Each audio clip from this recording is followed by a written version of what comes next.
ஒரே ஒருத்தர் மட்டும் ஓப்பனாக போயிட்டு வந்துட்டு இருக்காரு, ஜி.கே. வாசன். அமித்ஷாவை சந்திக்கிறார், நிர்மலா சீதாராமன் சந்திக்கிறார், வராரு. அவருடைய கட்சிக்காரர்கள் என்ன சொல்கிறாங்க, இதுக்கு முழுச அவர் உழைக்கிறதுனால அவரை துணை முதல்வர் ஆக்கணும்.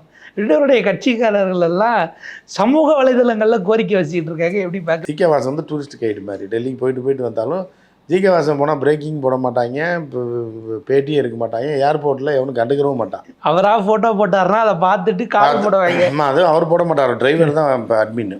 அவர் ஏதாவது ஃபோட்டோ போனார், தலைவர் போனார் வந்தார்னா போடுவாங்க. ஆமாம், ஜி.கே. வாசன்லாம் கணக்கிலே கிடையாது. இல்லை, போன எலெக்ஷனில் மோடிஜி பக்கத்தில் உட்காந்து சாப்பிட்டார்ல, ஏதோ இல்லை, எதுவுமே எந்த எதிர்பார்ப்பு இல்லாததான் கூட வச்சுக்குவாங்க.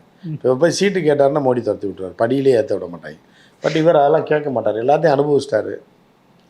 மத்திய அமைச்சர் பதவி எல்லாத்தையும் அனுபவிச்சிட்டாப்புல. ஏடிஎம்கேல ஒரு சீட் எப்பயும் எம்பி சீட்டு ஒதுக்கி வச்சுருக்காங்க. இப்போ இந்த டைம் கூட அவருக்கு தான் கொடுப்பாங்கன்னு நினைக்கிறேன். ஒதுக்கி வைக்கும்போது அவருக்கு என்ன பிரச்சனை இருக்குது? வீட்டில் 3 வேளை சாப்பாடு போட்டுடுறாங்க, ஆஃபீஸ் இருக்குது, டிரைவரு, பிஏ, ஒரு 5 பேர் இருக்காங்க கட்சியில். போதும், நமக்கு பழைய மரியாதையில் டெல்லிக்கு போக வர ஃப்ரீ பாஸ் இருக்குது. ஃப்ளைட்டில் போகலாம், ட்ரெயினில் போகலாம். ட்ரெயினில் போக மாட்டார், ஃப்ளைட்டில் போவார்.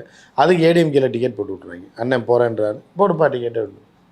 அதனால் அவர் பாட்டுக்கு அவர் வாழ்க்கையை அவர் ஜாலியாக இருந்தார். ராஜ்யசபா கேன்டீனில் அவங்களுக்கு கன்செஷன்லாம் இருக்கும்ல, எல்லாம் இருக்கும். அதெல்லாம் சின்ன சாதாரண விஷயம் தானே. அவர்னா சாப்பாடுனா 50 இட்லியாக சாப்பிட போகிறார், 2 இட்லி சாப்பிடுவார்.